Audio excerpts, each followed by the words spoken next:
Hello everyone, Daniel Knowles here. I just wanted to introduce to you today my latest book titled Reaping the Whirlwind, The Changing Perceptions of the Wartime Role of RAF Bomber Command. So this is a book which, as I mentioned, is available now. It's published by Barnthorn Publishing, and what it does is it charts the changing perceptions and attitudes to Bomber Command. So it looks at how, during the Second World War, the raids conducted by Bomber Command were well publicised, and it was always in the public consciousness of bombing Germany and being seen to hit back. But how from February-March 1945 there was a real change in attitudes, and it was a change in attitudes which for Bomber Command was negative. And it looks at how those attitudes during the 50s, 60s, the 70s and into the 80s solidified, and how very much perceptions were against Bomber Command and the bombing war, the bombing of Germany, and how attitudes have changed since then as well. So with reconciliation, it looks at how things like the Arthur Harris Memorial was controversial, how the Bomber Command Memorial unveiled by the late Queen Elizabeth II in 2012 was less controversial. And it looks at the reasons behind those changing perceptions and what it means for us today, and what lessons we can draw from it. So all I want to do was just to read an extract from this book. I'm just going to read from the introduction. So, on the 29th of April 1945, 242 Avro Lancasters of RAF Bomber Command set off on another mission to Europe. The target of the bombers, the people of Holland. In 2015, Theodora Kuhlmann, who was 11 years old at the time, recalled being huddled in the attic of her house in Amsterdam with her family. Looking through the window in the attic, Theodora saw a clear sky. As she gazed out of the windows, a faint rumbling could be heard which grew louder with each passing minute. Eventually, black specks could be seen which transformed into large four-engine bombers as the aircraft flew closer. The Lancasters flew in low over Theodora's house, their bomb bays open as the aircraft began their bombing runs. There was, however, one major difference between this mission and the thousands of other sorties that had been carried out by the men of Bomber Command over the previous years of the conflict in Europe.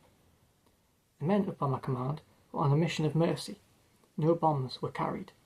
Rather, the bomb bays of the aircraft were to be loaded with food stocks to be dropped across the Netherlands to relieve the starvation that was being endured by the Dutch population, following the failure of the German occupation forces to adequately feed the Dutch people. The German starvation of the Dutch had been deliberate at first, punishment for the help that they had given to the Allies during Operation Market Garden in September 1944, and, in particular, retribution for the armistice that they had given to the British airborne forces at Arnhem, when a mass rail strike had prevented German reinforcements from reaching the battlefield quickly. By April 1945, the policy was no longer deliberate. Cut off from Germany by the Allied advance, German forces in Holland had no way of bringing in adequate supplies, and began to take a keen interest in the welfare of the civilians under their control, and approached the Allies in secret for assistance. Mindful of what had been uncovered at Auschwitz, Buchenwald and Bergen-Belsen, the Allies agreed to meet with representatives of Arthur Seyss-Inquart,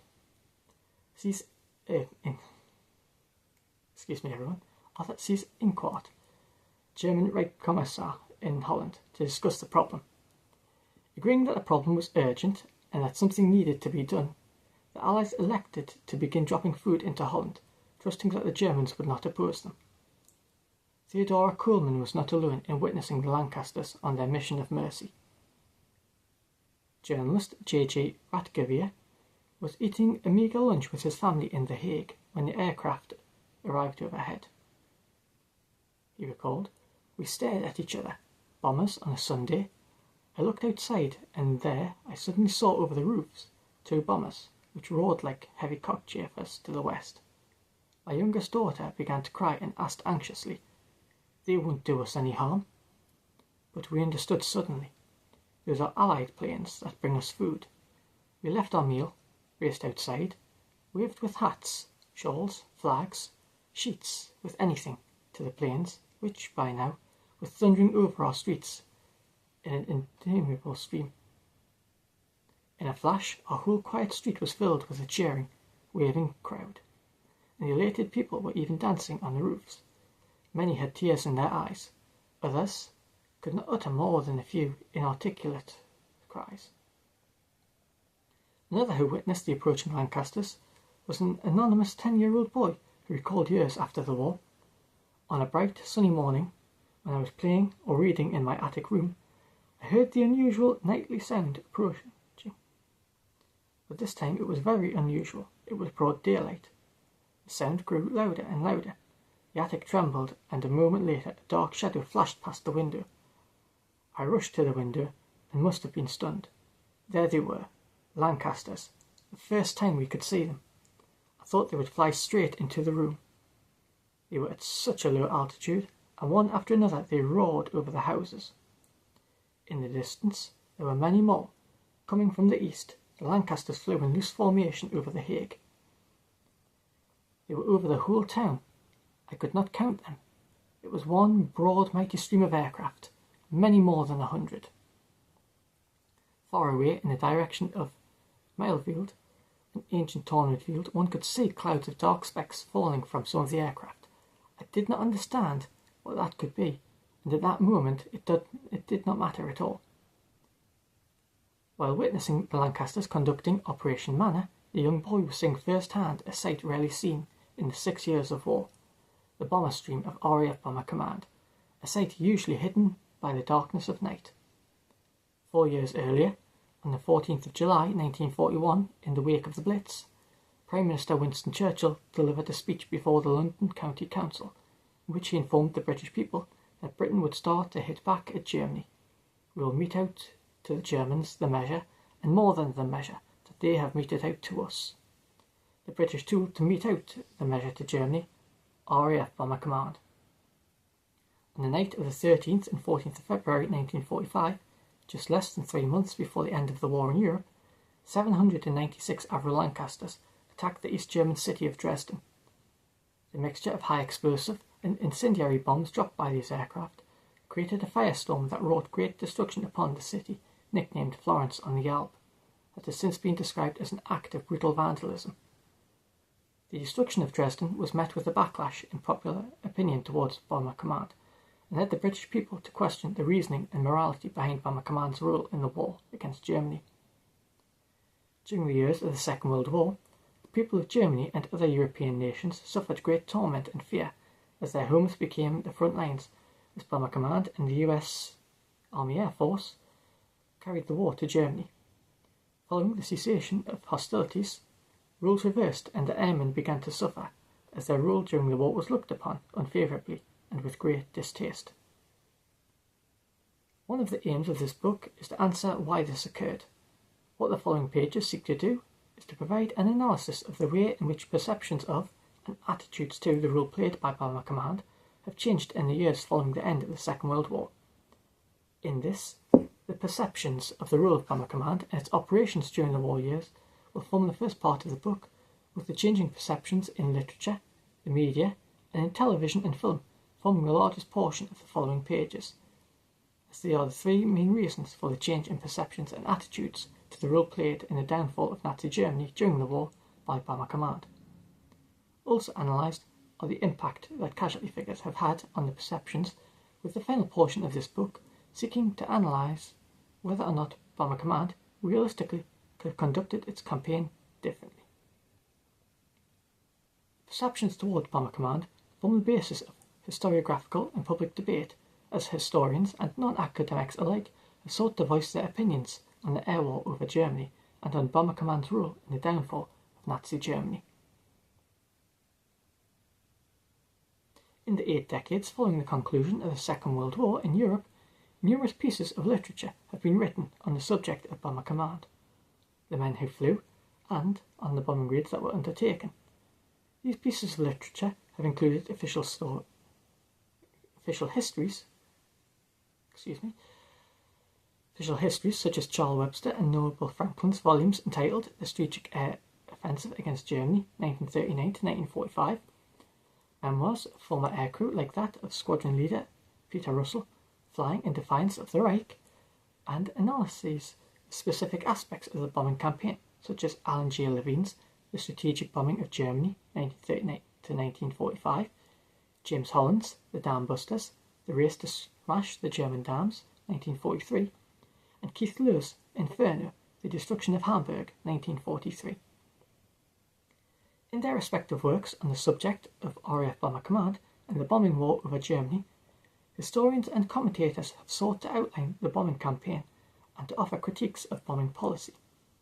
Furthermore, one of the central features of historical writings in this area has been on the subject of laying responsibility for the bombing campaign at the feet of different individuals, most notably at Sir Arthur Harris, the Commander-in-Chief of Bomber Command from 1942 to 1945, and, increasingly, within the past 20 years, at the feet of Winston Churchill.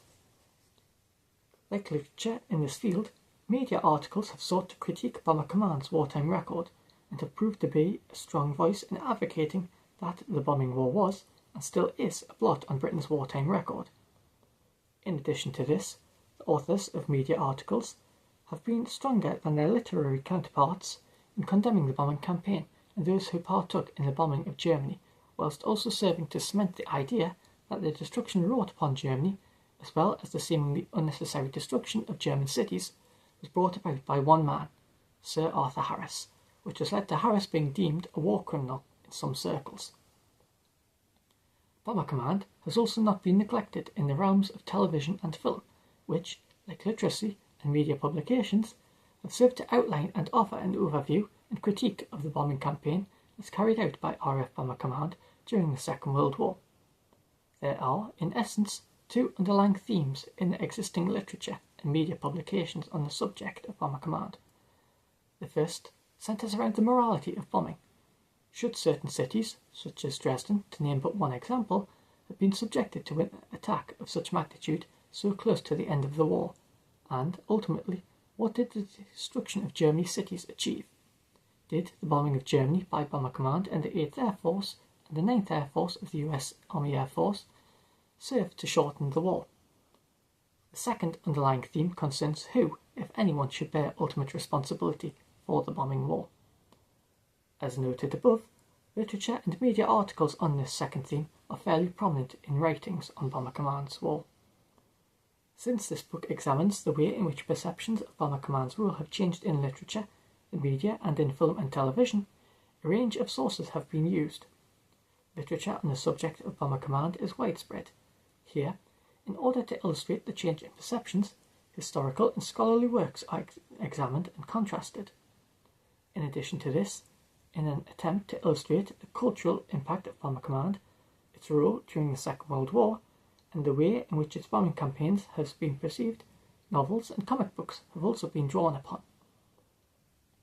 Continuing on the line of cultural depictions and representations, films have been explored in an attempt to illustrate and convey how ideas of the bombing campaigns undertaken during the Second World War have been presented and how these representations have changed. This goes in hand with factual documentaries, which have been examined in order to illustrate and convey if and how perceptions of Bomber Command have changed through the decades following the end of the war. What these sources do is allow an examination of not only how there has been a change in perceptions to the role played by Bomber Command, but additionally they serve to illustrate the changes in perceptions of its most infamous Commander-in-Chief, Arthur Harris. The pages of this book do not seek to answer the question of what the bombing of Germany achieved and whether or not it was necessary, nor do the following pages seek to apportion blame for the bombing of Germany upon an individual, as other works have done. Rather, the purpose of this book is to provide an analysis of the perceptions and attitudes to Bomber Command in the years following the Second World War, and to analyse how and why these attitudes have changed over time, and how different representations have served to reinforce perceptions. Over the course of the following pages, reference will at times be made to numerous newspaper articles, speeches, and even official documentation. Where necessary, and/or where this author feels the reader would benefit from reading the text of a given piece, it has been included as an appendix. Before looking at and analysing how perceptions and attitudes to the rule of Bomber Command have changed since the end of the Second World War, it is first necessary to understand the perceptions and attitudes of Bomber Command during the war years. This takes place from the beginning of the conflict on the 1st of September 1939 through to the surrender of Germany on the 8th of May 1945. It is only by understanding the way in which Bomber Command was presented and represented during the Second World War that we can begin to look at and understand the changes that came in the wake of the surrender of Germany. This book does not attempt to rewrite history, nor does it seek to offer justification for the bombing campaigns that were waged during the course of the Second World War. I hope you enjoyed that introduction. If you do find the book interesting, it is available for purchase now, as mentioned. It is available on the Barnthorn Publishing website. It is also available online via Amazon and other online stockists. It is also available in independent bookstores. So if you do happen to buy a copy of the book and you enjoy it, I'd be interested to hear from you. Equally, if you agree or disagree with any of the points raised in the book, equally, please do reach out. It would be interesting to get your perceptions of Bomber Command's role during the Second World War and how you feel attitudes have or have not changed. And whatever you decide to do, thank you very much for watching, and I'll see you in the future. Take care.